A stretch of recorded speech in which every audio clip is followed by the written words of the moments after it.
Hey everyone, today I'm going to show you how to install Todoist on Linux. Without any further ado, let's get started. First, open your preferred browser and navigate to the Todoist website. In your address bar, type todoist.com and press enter. This will take you directly to the Todoist homepage where you can access all their features and download options. Once the page finishes loading, scroll down through the homepage until you locate the resources section. This area contains various helpful links and tools related to Todoist. Look for the link labeled Download Apps and click on it. This will redirect you to a dedicated downloads page where you can find installation options for different operating systems. On the downloads page, you'll immediately see the available options for various platforms, including Linux. The page is organized clearly, so finding the Linux section should be straightforward. Click on the Linux option to reveal the specific installation methods available for Linux users. Here's where you'll see two different download options for installing Todoist on your Linux device.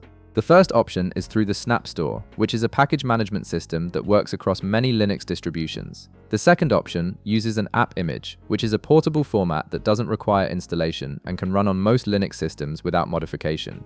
Both methods are valid and will get Todoist running on your machine, so the choice really depends on your personal preference and which format you're more comfortable working with.